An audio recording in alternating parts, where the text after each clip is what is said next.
جد الانبیاء ابراہیم علیہ السلام 60 سال دعا مانگ رہے ہیں، ربی حب لی من الصالحین، اللہ بیٹا عطا فرما جو نیک ہو، صالح ہو، فرما بردار ہو، میری آنکھوں کی ٹھنڈک ہو، میری خدمت کرنے والا ہو، میری بات ماننے والا ہو۔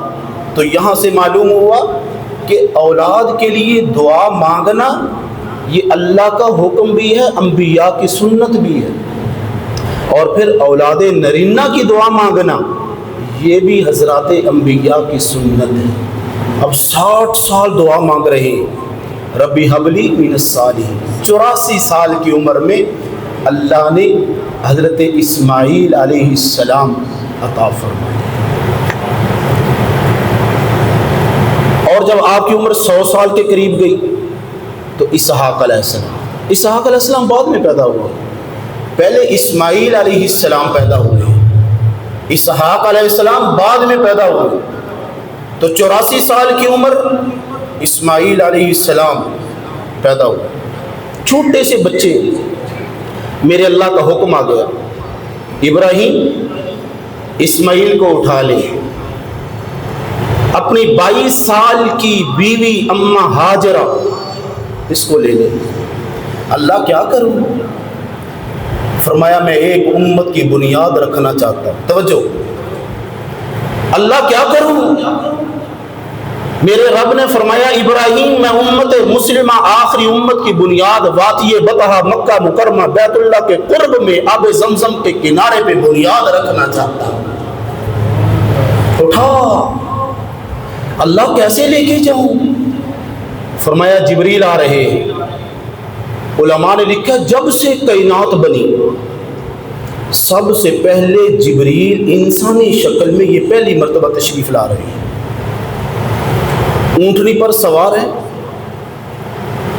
السلام علیکم یا ابراہیم، ابراہیم تیاری کر۔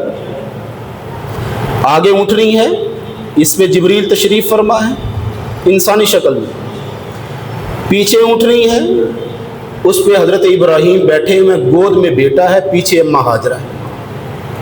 1500 کلومیٹر فلسطین سے وادی بطحہ سفر فرما رہے ہیں۔ یارو کتنا بڑا امتحان ہے۔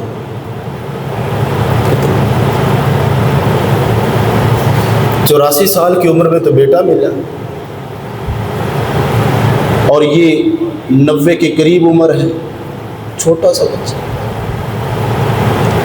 سفر کرتے کرتے کرتے کرتے کرتے کرتے آب زمزم چشمہ، صفا اور مروہ کی پہاڑیاں، جبل ابی قبیس، 4 پہاڑیاں، کالے شاہ پہاڑ علماء نے لکھا، چٹیل پہاڑ، نہ درخت، نہ پانی، نہ آبادی، نہ کوئی چرند، نہ کوئی پرند۔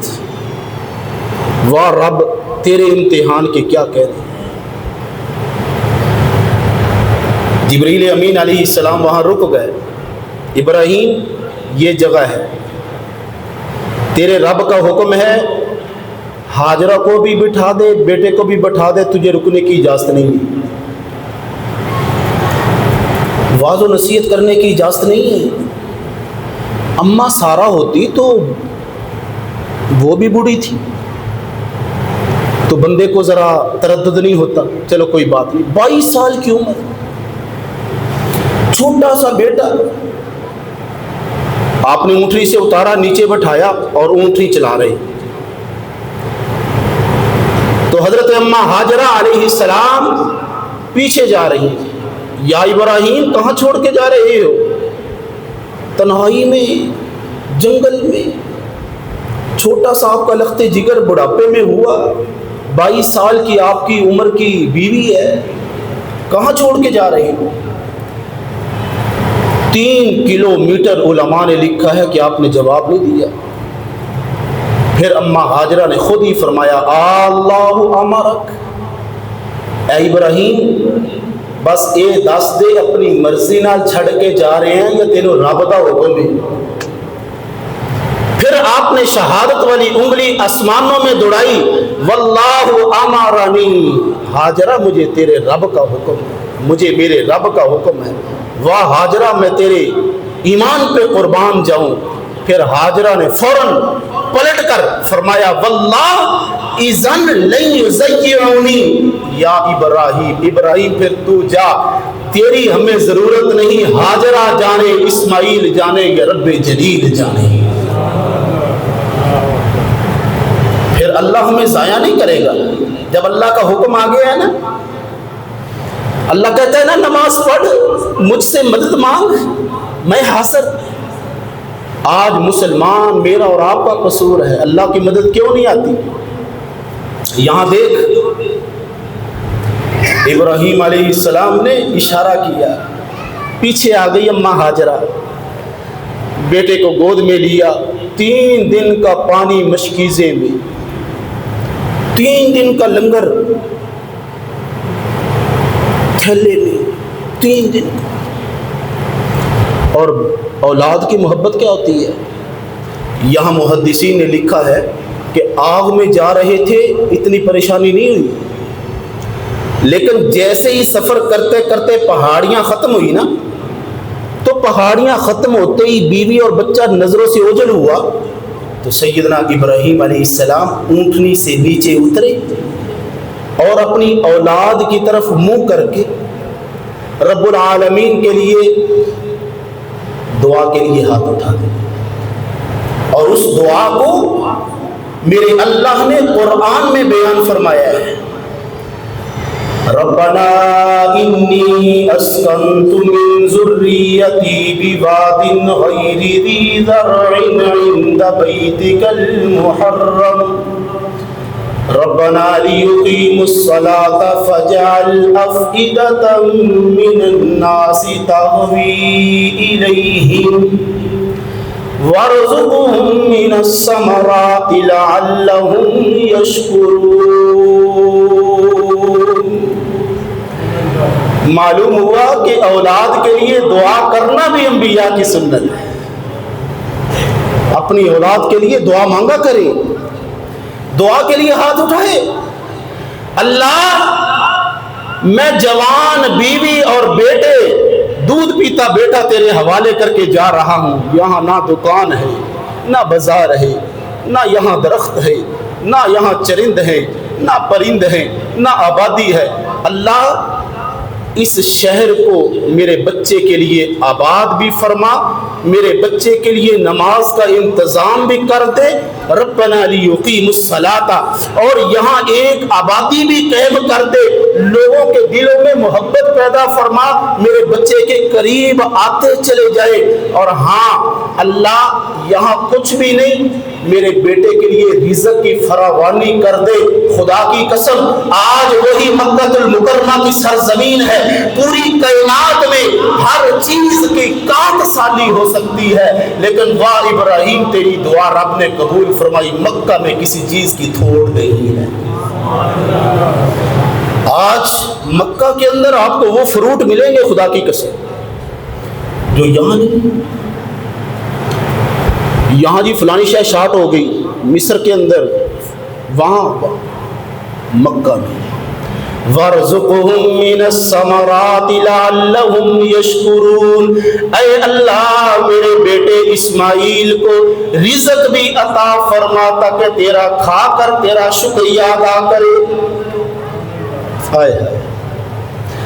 یہ پہاڑ کے پیچھے کھڑے ہو کر حضرت ابراہیم علیہ السلام دعا فرما رہے ہیں، اور دل پہ کیا گزر رہی ہوگی؟ چلے گیا فلسطین، دل میں محبت آئی ہوگی، عرصہ گزرا تو اللہ پاک نے فرمایا ابراہیم جا یار ایک دفعہ تینوں اجازت ہے، اپنے بچے کا خیال کرے۔ سیدنا ابراہیم علیہ السلام اونٹنی پہ بیٹھے، علماء نے لکھا وادی بطحا میں آئے، پہاڑیوں سے نیچے اتر رہے تھے۔ حضرت اماں ہاجرہ نے جب دیکھا نا کہ بابا جی آ رہے تو خوشی کی ہمارے آنکھوں سے آنسو آ گئے۔ اماں ہاجرہ نے فرمایا بیٹا اسماعیل، تیرا والد محترم جد الانبیاء تشریف لا چکا ہے، مبارک ہو۔ اگلا جملہ دل کی تختی پہ لکھ لے، اتنا بڑا امتحان۔ آپ آئے، اونٹنی کو بٹھایا، بیوی ہاتھ پکڑ کے نیچے اتارتی، آپ نے فرمایا نہیں، اجازت نہیں۔ اللہ، ابراہیم کیا فرما رہے ہیں؟ ہاجرہ مجھے چھوڑ دے۔ اللہ نے فرمایا اونٹنی سے نیچے نہیں اترنا۔ تو برتن میں پانی لے کے آئی، فرمایا ابراہیم اتنی تو اجازت ہے نا، تو سفر کا تھکا ہوا ہے، تیرا میں چہرہ، تیرے ہاتھ، تیرے بازو، تیرے پاؤں دھو نہ دوں؟ ہاں اس کی اجازت ہے۔ تو حضرت اماں ہاجرہ نے آپ کے پاؤں کو، آپ کے چہرے کو، آپ کی داڑھی مبارک کو، آپ کے سر کو پانی سے دھویا، اور دھونے کے بعد خیر خیریت پوچھی، آپ نے بچے کی خیر خیریت پوچھی، فرمایا ٹھیک ہے ہاجرہ، تو جانے یا تیرا رب جانے، میں پھر جا رہا ہوں۔ یہ امتحان، ہائے ہائے۔ یہ واقعہ سنانے کا ایک مقصد ہے، کبھی تنگی محسوس ہو، کبھی زندگی سے اکتا جاؤ نا، تو یہ سوچ لیا کرو کہ یار ہم حضور کے امتی ہیں، حضور کے جد امجد سے اللہ نے کتنا بڑا امتحان لیا، ہم تو اسے لڑی سے آ رہے ہیں، کوئی بات نہیں، اللہ کی ذات پہ بھروسہ کر کے اپنے آپ کو سنبھالا کرو۔ 3 دن کا مشکیزہ، 3 دن کا پانی ختم، بابا جی بھی چلے گئے، حضرت اماں ہاجرہ، بیٹا رونے لگا تو حضرت اماں ہاجرہ کے سینے سے دودھ بھی ختم، پانی بھی ختم، لنگر بھی ختم۔ تو علماء نے لکھا صفا اور مروہ کی پہاڑیوں پہ چڑھ گئی، صفا بھی اونچی جگہ، مروہ بھی اونچی جگہ، درمیان سے ڈہلان نشیبی جگہ، ایسی صفا پہ کھڑی ہوئی پانی کی تلاش میں، ایک نظر پانی کی طرف اور ایک نظر اسماعیل ذبیح اللہ کی طرف، کہیں کچھ جرند اور پرند نہ آ جائے، کوئی جانور نہ آ جائے میرے بیٹے کو نقصان کرنے کے لیے۔ اور جب صفا سے نیچے اترتی تو دوڑ کر، بچہ آنکھوں سے اوجھل ہوتا ہے، تو بیٹے کی محبت میں مروہ پہ، صفا مروہ، مروہ صفا، صفا سے مروہ، 1 2 3 4 5 6 7 چکر لگائے، 3.5 کلومیٹر کا سفر، 3.5 کلومیٹر کا سفر اماں ہاجرہ۔ اس لیے کہتے ہیں اللہ سے کوئی چیز مانگنی ہو تو ہاتھ پہ ہاتھ رکھ کے نہیں، خود کوشش کرو، اللہ کے حضور دعا کرو۔ یہاں اماں ہاجرہ اپنے بیٹے کے لیے کوشش کر رہی ہیں، 7 چکر لگائے، میرے اللہ کو بی بی ہاجرہ کے ان 7 چکروں والی ادا اتنی پسند آئی، فرمایا اے کالی کملی والے جناب امام الانبیاء، جو آپ کی امت کا بندہ حج کرنے آئے، عمرہ کرنے آئے، بی بی ہاجرہ کی طرح ہی صفا اور مروہ کے 7 چکر لگائے، یہ واجب ہے، جو نہیں لگائے گا اس پر بکرا ذبح کرنا، دم دینا یہ واجب ہے، جب تک وہ ادا نہیں کرے گا میں حج اور عمرہ رب قبول نہیں کروں گا۔ بی بی ہاجرہ کی اداؤں کا نام حج اور قربانی ہے۔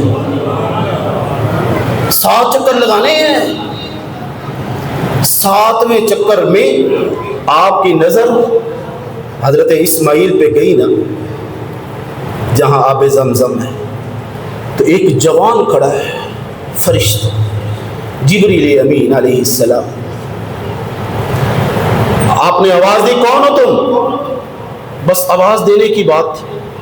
بعض علماء نے لکھا کہ فرشتے نے پلٹ کر جواب دیا، ہاجرہ اللہ نے تیری مشکل آسان فرما دی، جلدی آ۔